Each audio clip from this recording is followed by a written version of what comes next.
Kamala Harris a nommé 2 anciens de chez BlackRock comme conseillers économiques, donc pour l'aider à écrire son programme économique, et ça fait scandale. Mais pourquoi? BlackRock, c'est tout simplement le plus grand groupe d'investissement financier au monde. Son patron, c'est Larry Fink. Les gens disent que c'est une entreprise qui contrôle le monde parce qu'en fait, cette entreprise a une hégémonie et une influence qui dépasse l'entendement. Ils ont environ 20 000 employés et ils gèrent plus de 10 000 milliards de dollars. Ils sont aussi très impliqués dans la vente d'armes.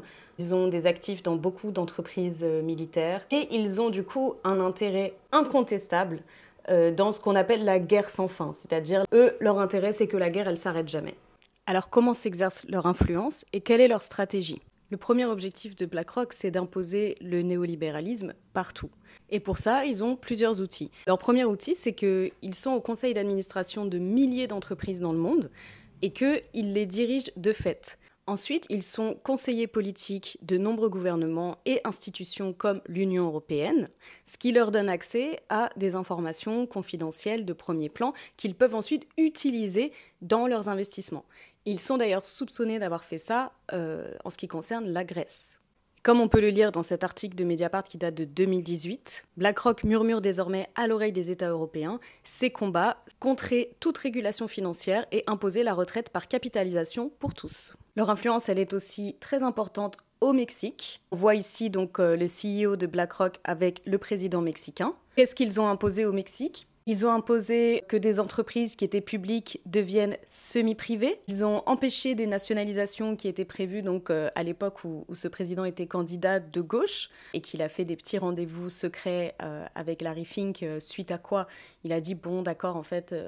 venez les investisseurs américains, vous êtes les bienvenus, etc. » En France également, il y a eu un gros scandale autour de BlackRock il y a quelques années. Et d'ailleurs, je vous conseille cette émission du Média qui explique bien comment BlackRock a infiltré le gouvernement français. Aux États-Unis, ils ont une influence énorme également. C'est eux qui ont conseillé à Obama de donner des milliards pour renflouer les caisses des banques. Lorsqu'en 2009, Barack Obama nomme Timothy Geithner secrétaire au Trésor, Larry Fink obtient une entrée directe à la Maison-Blanche. Les perspectives s'annoncent exceptionnelles pour BlackRock. Larry Fink est assez proche de Donald Trump également. En fait, c'est des gens, ils s'en foutent complètement de quelle est votre orientation politique. Tant que vous suivez leurs ordres et qu'ils peuvent murmurer à votre oreille qu'est-ce qu'il faut faire comme politique économique, tu peux être marxiste si tu veux, il n'y a pas de souci. Un autre truc qu'ils font beaucoup aussi, c'est le greenwashing. D'ailleurs, Macron les a aidés à faire un peu de greenwashing avec son One Planet Summit. Apparemment, Larry Fink avait demandé à Macron de lui ouvrir la porte de l'Afrique et des pays sous-développés. Donc, du coup, ils ont dit « Ah ouais, trop bien, on va faire de la finance verte, je sais pas quoi. » N'importe quoi, c'était une mascarade ce truc, mais vous pouvez pas imaginer à quel point. Merci Macron, encore une fois. Mais l'un de leurs business les plus lucratifs, sans aucun doute, c'est la guerre. Donc, ils vendent des armes, notamment à l'Arabie Saoudite, à Israël, à travers donc des entreprises qui leur appartiennent.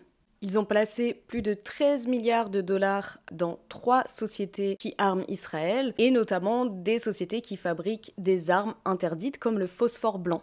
Je vous laisse donc imaginer le programme économique qui va être rédigé par ces super conseillers qui sont des anciens top managers de BlackRock qui ont rejoint Kamala Harris. Je pense qu'on va pas être déçus là.